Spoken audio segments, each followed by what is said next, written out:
Good morning बच्चा लोग, कैसा है? अच्छा है, अपन भी अच्छा है। पिछली वीडियो में मैंने आपको चालक पर आवेश की मात्रा के बारे में बताया था, किस सूत्र से निकाली जाती है।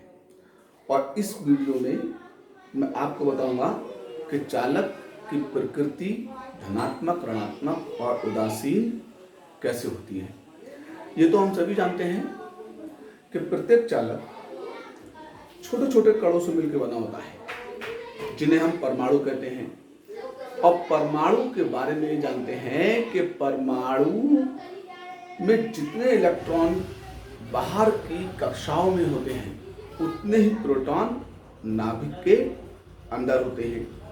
प्रोटॉन धनात्मक प्रकृति का होता है और इलेक्ट्रॉन ऋणात्मक प्रकृति का होता है। प्रोटॉन धनात्मक, इलेक्ट्रॉन ऋणात्मक। अब अगर दोनों की संख्याएं आपस में बराबर बराबर हैं, तो जितने प्लस के होंगे उतने ही माइनस के होंगे, तो वो आपस में सब एक दूसरे को कैंसिल कर देंगे। रिजल्ट क्या आएगा? जीरो। और जीरो रिजल्ट आना क्या दिखाता है? उदासीनता को दर्शाता है, यानी कि उसके ऊपर कोई भी चार्ज नहीं है। कैसे? आपको समझाता हूं। जैसे मैंने एक सोडियम का परमाणु लिया, तो सोडियम का परमाणु क्रमांक 11 है। इसका मतलब क्या हुआ कि इसके नाभिक में 11 तो प्लस के प्रोटॉन हैं और नाभिक के बाहर की कक्षाओं में 11 माइनस के इलेक्ट्रॉन हैं। ये 11 जो है ना, वो संख्या है। अब अगर परमाणु था तो मैंने इनको दोनों को आपस में जोड़ा, तो जोड़ के देखा ना, तो यहाँ क्या निकल के आ गया? Result zero. और जीरो रिजल्ट ये दर्शाता है कि सोडियम अभी कैसा है? उदासीन है। सोडियम कैसा है? उदासीन है।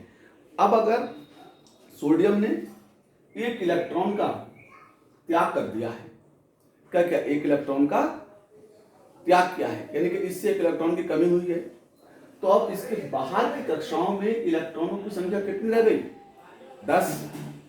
और नाभिक के अंदर प्रोटॉन अभी भी कितने हैं? 11।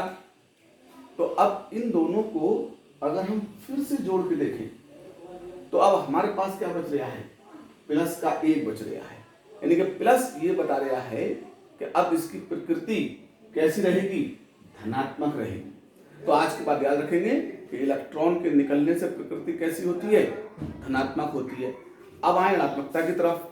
जैसे हमने एक एग्जाम्पल के तौर पे क्लोरीन लिया, क्लोरीन आयन है, तो क्लोरीन का परमाणु क्रमांक 17 है। अब 17 तो इसके नाभिक में प्रोटॉन हो गए, लेकिन नाभिक के बाहर की कक्षा में एक इलेक्ट्रॉन आने की वजह से 18 इसमें क्या हो गए? इलेक्ट्रॉन हो गए। इलेक्ट्रॉन की प्रकृति कैसी? ऋणात्मक। और प्रोटॉन की कैसी? धनात्मक। तो अब हमने इन्हें जोड़ के देखा, तो कौन सा एक बचा? माइनस का 1 बचा। माइनस का 1 बचे का मतलब कि अब इस पे इलेक्ट्रॉन प्रभावशाली हो गया है। इस पे कौन प्रभावशाली हो गया है? इलेक्ट्रॉन प्रभावशाली हो गया है। इसलिए इसकी प्रकृति कैसी होगी? ऋणात्मक होगी। और यहाँ पे कौन प्रभावशाली हो गया था? प्रोटॉन प्रभावशाली हो गया था। एक प्रोटॉन प्रभावशाली हो गया था। और प्रोटॉन कैसा होता है? धनात्मक, इसलिए इसकी प्रकृति कैसी होगी? धनात्मक। और इस जगह पर ना तो इलेक्ट्रॉन प्रभावशाली हुआ था और ना ही प्रोटॉन प्रभावशाली हुआ। दोनों का प्रभाव कैसा था? बराबर बराबर था। इसलिए यहाँ पे क्या था? परमाणु उदासीन था। तो आज के बाद हमेशा याद रखेंगे कि अगर कोई चालक अपने सामान्य अवस्था में है, तो उसका हर एक परमाणु उदासीन होगा और चालक भी उदासीन होगा। और अगर चालक इलेक्ट्रॉन त्याग चुका है, यानी कि उसके परमाणु में इलेक्ट्रॉनों की कमी आ चुकी है, तो फिर उस चालक की प्रकृति धनात्मक होगी। और अगर चालक इलेक्ट्रॉनों को ग्रहण कर चुका है, यानी कि उसके परमाणुओं पर इलेक्ट्रॉनों की अधिकता हो गई है, तो फिर क्या होगा? उस चालक की प्रकृति ऋणात्मक होगी। उम्मीद करता हूं कि चालक की प्रकृति का ये टॉपिक आपको पसंद आया होगा। आज के लिए इतना ही। Good night.